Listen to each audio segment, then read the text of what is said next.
Hello everybody and welcome to Sin City Living. My name is Jason. I'll be bringing you today's episode. As always, please hit those like and subscribe buttons. I want to give a couple quick little informational things. First, to all the fans that ask us about being able to tip the channel to show your appreciation and help us out.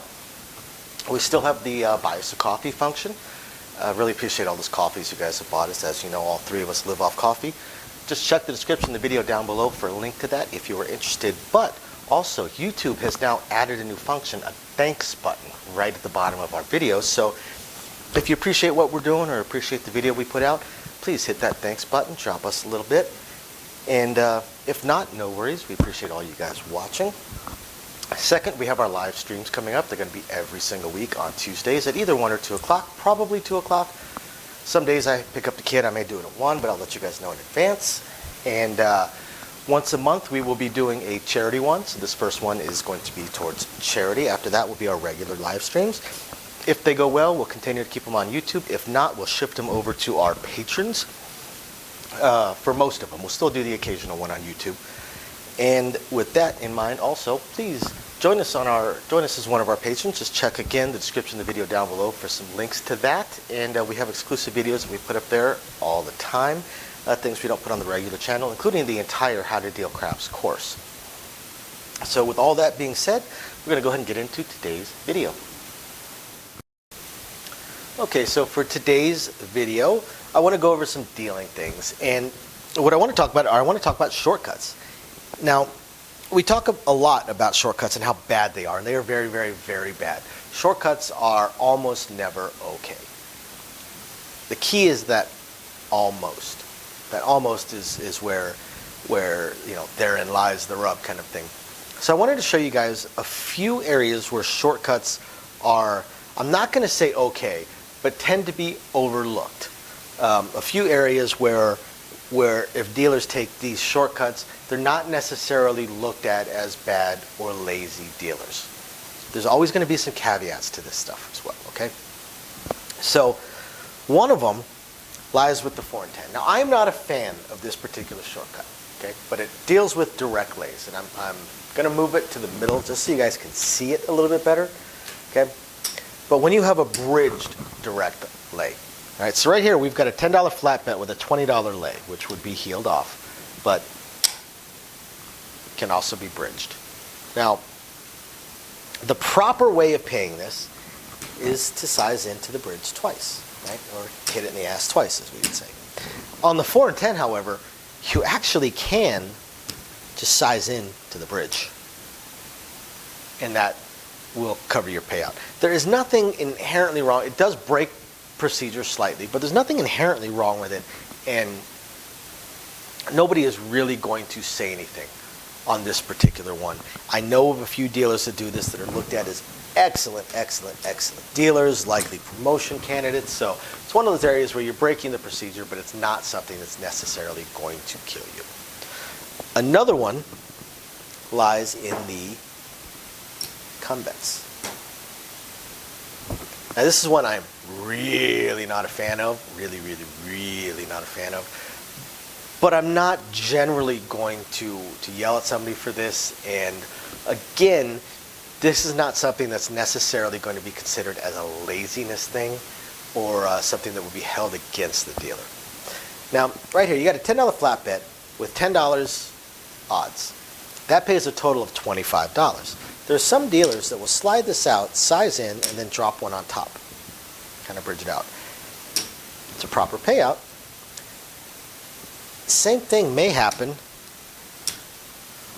over on the 6 and 8. Some dealers will pick the proper amount, bring it out, and then cap it with the $2. They just size in with the red, cap it with the $2. It's correct. It's the proper payout. It's a little bit weird. And again, like I said, I'm not a fan of it, but dealers are not necessarily going to be disparaged for that particular one. Some other areas that's kind of gray, things like field bets, right? Proper size in. Proper would be the size in with the other hand, actually, your outside hand. Okay? Not likely to be yelled at, drop cut. Unless you make a mistake. Then they're going to tell you there's a reason that we tell you to size in. But drop cutting your payout, not likely to get you yelled at for that. In fact, if you're a new dealer, I would recommend it, but tell your box first. You know, when I first started, I was dealing for probably about 6 months or so. I let the box know that, hey, I'm going to attempt on payouts that I should be sizing in. I'm going to drop cut them today, unless you tell me otherwise. On the basic ones, because I want to practice my drop cuts. I need to get better at drop cutting. They said, okay. So then after that, anytime I had, any kind of basic bet, I would drop cut it. And if I made a mistake, I was being very careful to look at what I was doing. The same thing if I was paying a pass line on, say, 6 or 8. Instead of my usual where I could pick that payout. And that's what I was doing. I was picking the payouts. I would go and I would drop cut, and mess that one up, and drop cut. And it was a practice thing. And I had told the box in advance what I was going to do, and they okayed it. They were all right with it. And the rest of the dealers. The rest of the dealers on my crew knew what I was doing as well. They knew I was practicing. They knew I was trying to get better. I wasn't doing it because I was lazy. I was trying to get better. On the flip side of that, about 1 month into dealing, my size-ins were terrible because I was picking every single payout. If a field number rolled, I would pick 3, pick 2, and there we go. I was so good at picking that my size-ins were just horrid. So I spent about a week where I made sure to size it. Even a 1-chip bet, I sized into them just to practice my size-ins. Right? Practice is key. So sometimes I would violate the protocol, I suppose you would say, violate procedure, and do a couple minor little things. Now, here's a couple that are more based on experience than anything else.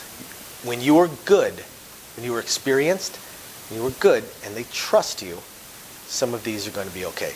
Now, here's the rub on this one. I would say 75 to 80% of dealers that do stuff like this because they have been dealing for years are not as trusted as they think they are. Easily 75 to 80% of dealers think they are far better than they actually are. I would tell you right now that I am not the best dealer I was very rarely the best dealer on my crew. Very, very, very rarely, even by the time I got promoted. The difference with me was that I follow every procedure. I always follow procedures. But skill-wise, no, I was not the best dealer. I was not the best dealer on my crew. I used to be a dealing instructor, and I can tell you some of my former students, such as Louis, are far better dealers than I am now. It doesn't help that I don't deal anymore, but even without that, some of them are far, far better dealers than I am now. I tried not to get very cocky about my skill. The thing is, a lot of people get very, very, very cocky with their skill, and they start taking shortcuts that they should not take. Now, there are some times where it's okay. Let me see. I'm trying to think of a really good example.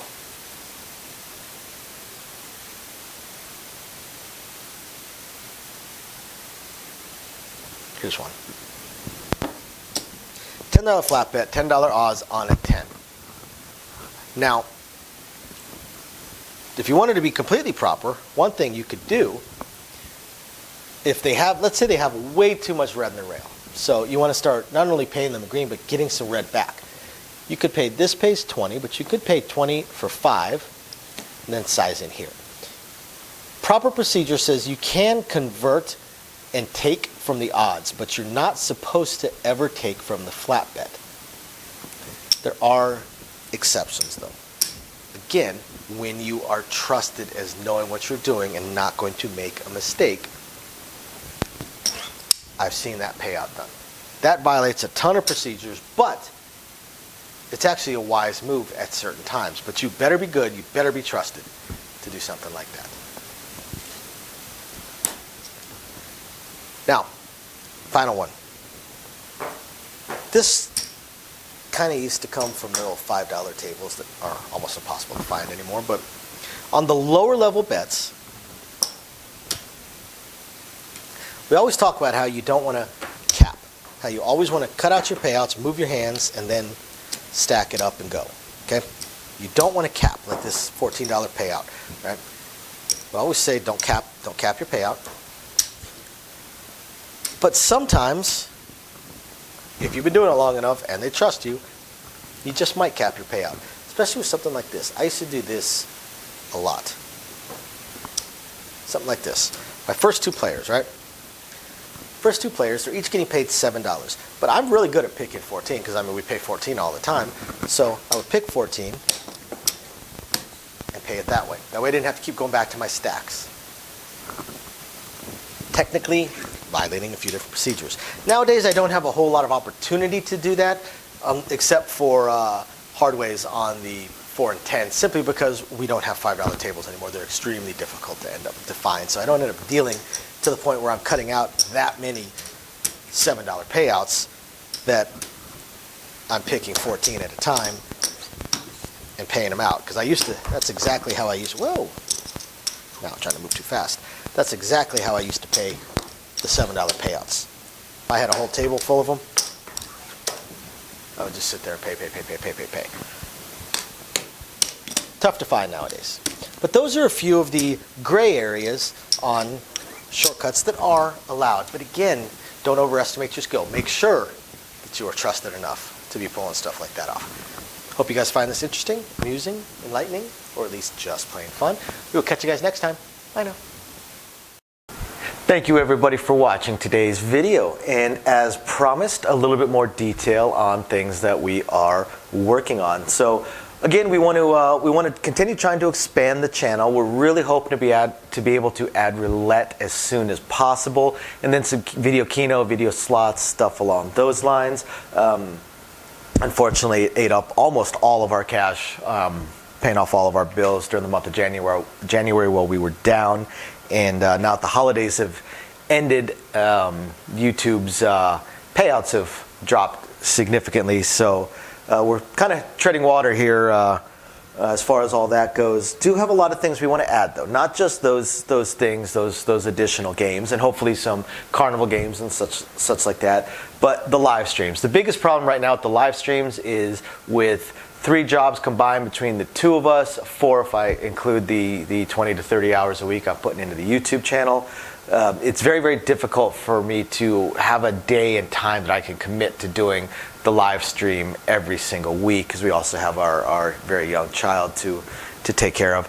But I'm trying to figure that out. I'm thinking it's probably going to end up being on Monday nights or Tuesday afternoons, or possibly both. I intend to do at least one live stream exclusively for our patrons, and then another one on the YouTube channel. So possibly both days. We also have a few other things that we really want to attempt to move forward on. I'm just running into either time or skill set issues. I do want to eventually have a website going for us. I did used to program websites over a decade ago. A lot of things have changed, and I just don't have that time. And not a whole lot of knowledge on the current state of building websites, hosting what sites can host, and how to build up the e-commerce stuff. So if anybody has any skill sets along those lines and would like to answer some questions or just help us out, shoot us an email, sincitylivingLV@gmail.com. Also, I really hope to be able to start adding some exclusive stuff from Sin City Living, logoed shirts, hats. I'm looking to get custom dice made, even custom layouts made, although those would be pretty expensive. But I know zero about e-commerce and drop shipping and anything along those lines. So if you have any skill or knowledge in that area, please email me. I would love to ask you some questions and see if you can answer a few to help me figure out how to get that going. Same thing with designing our logos. I had some logos designed, very, very small logos, unfortunately, not big enough to blow up to put on t-shirts and stuff like that. And again, I know I know nothing about logo design, graphic design, any kind of websites that could do it. I literally know nothing. So if you have any skill or knowledge in that area also, please email me, and you're willing to answer some questions, please email me and let me know. I'll admit I don't even know where to start as far as asking some questions, but I'm sure I'll ask a few, and that'll trigger a few more, so on and so forth. So yeah, there's that, and of course we do hope to continue to improve our AV setup, but I am an AV moron, so also right there, if you have any skill sets or knowledge in that area, please email me, and are willing to answer some questions. Please email me and let me know. We would love to help. Otherwise, again, thank you everybody for watching, and we're very excited to continue bringing you our videos. Bye now.